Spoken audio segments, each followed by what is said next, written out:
Hi guys, in this bite-sized class I'm talking about front kick. In this class I'm going to show you how you execute a correct front kick and how you execute a correct front snap kick and a front thrust kick. Okay, there's two types of front kick. So let's begin. The first thing I do when I'm teaching front kick is I ask the student to lift their knee as high as possible, okay?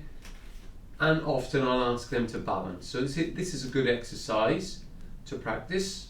Focus on a spot in front of you, lift the knee as high as possible and hold it there for as long as you can, all right? And then change legs.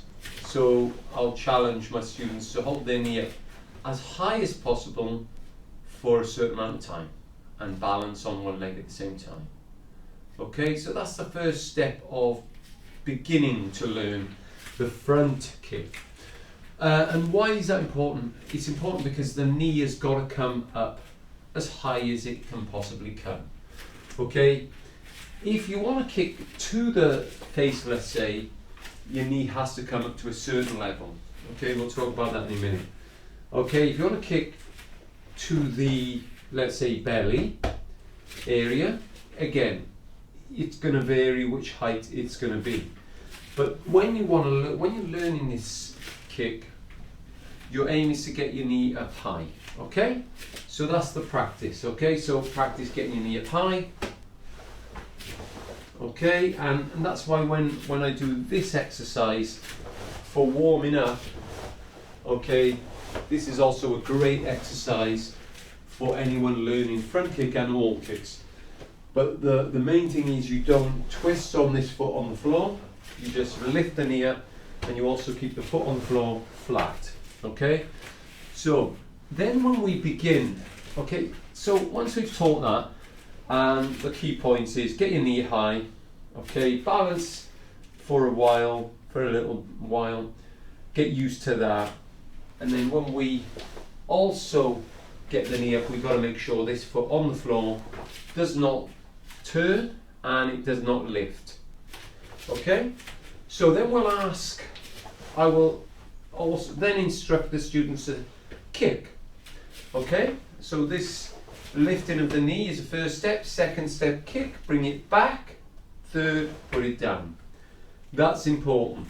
So that's the next step, to make sure when you kick and you bring your foot back, the knee stays at the same height, and then you put your foot down.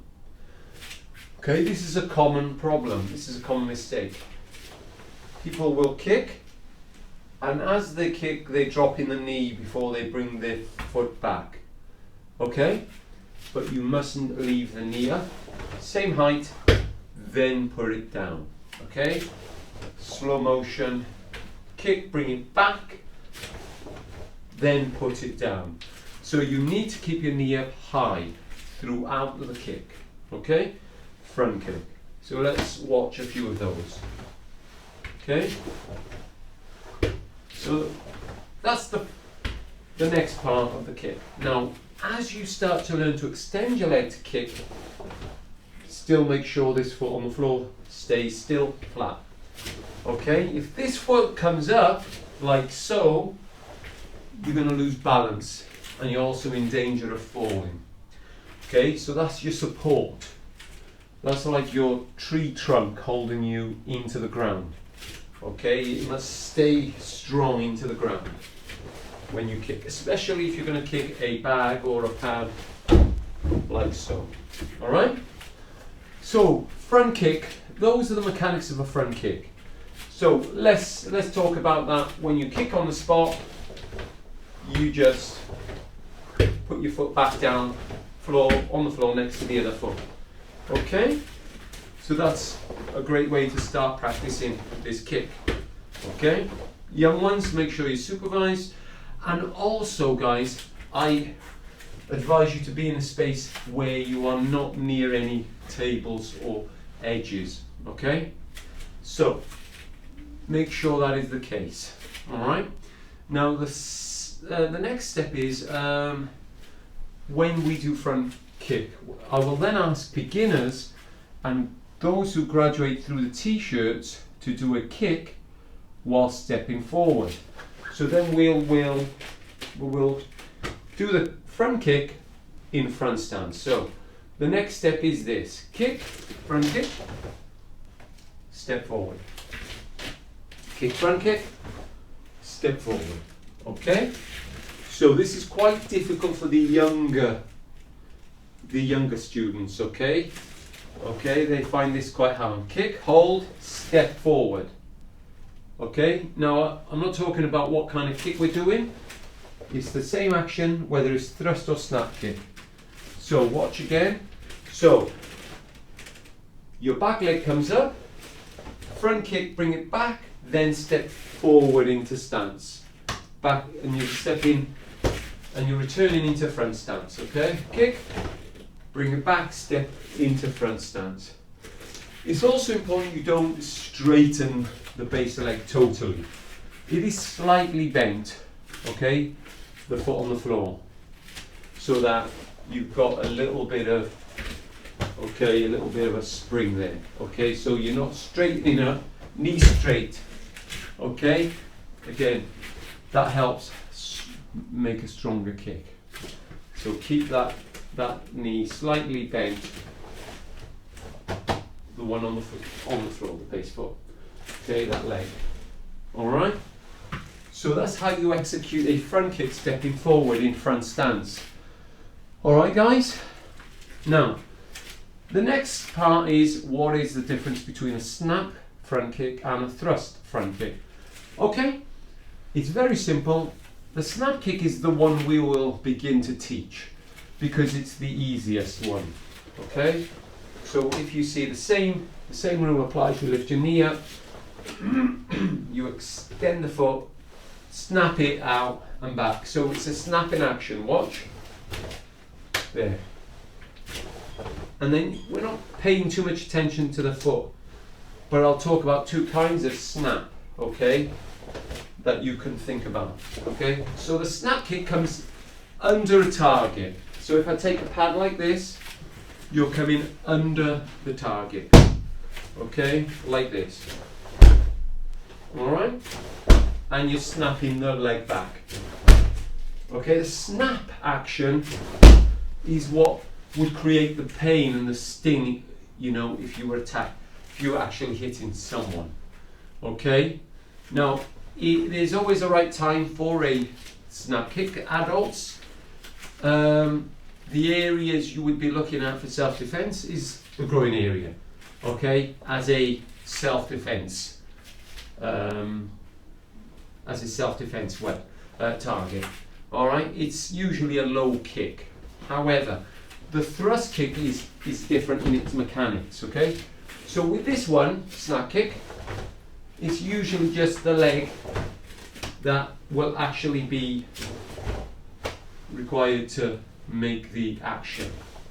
With a thrust kick, you use your hips a little bit and extend the foot.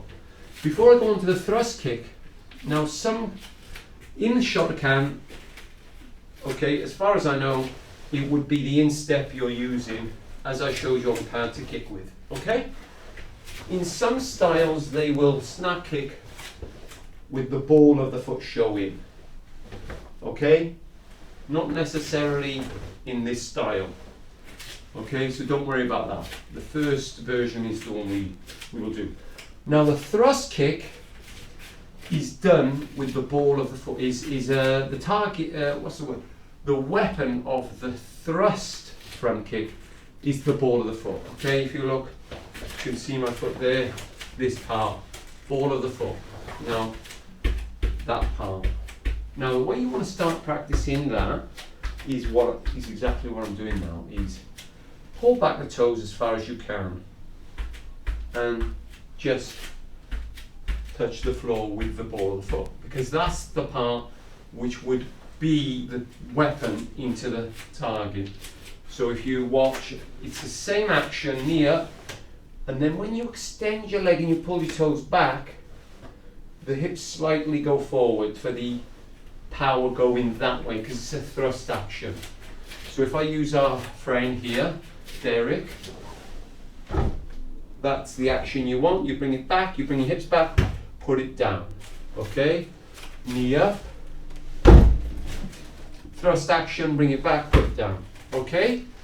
So especially when you're beginning to kick an object like a kick bag or kick man, do it slowly and be careful. Okay? Because you want your toes to be far back. Some people won't be able to pull their toes back as far as myself, for instance, who can put it back quite away. Okay? If that's the case, you just tilt your foot and expose the part of the foot which is going to kick, so your foot's there. Okay? If you're quite flexible, you can almost get a straight line. You can get a straight line from, okay, this part, if you know what I mean. Okay? And the way you're going to make your toes more flexible is this kind of exercise. Okay? You just practice like you would stretch any other part. This is a stretch for the toes. Okay? Okay, now naturally sitting down, sometimes in Caesar, okay, is a good stretch for them. If you see now my toes are stretched back, that also is a good stretch for them. Okay, before you actually sit in Caesar. Okay guys, so the thrust kick is pushing an object. Okay? So it's quite powerful. Alright? So that's what you want. That's the front thrust kick, okay? So that's two kicks. Just to sum up, two types of front kick, snap and thrust. Maigeri Kiyage, front kick, snap. Maigeri Kekomi, front kick, thrust. Alright? So, I hope that has helped. That is the mechanics and how to execute a front kick correctly. If there's any questions, just let me know, guys. Thank you for joining me today.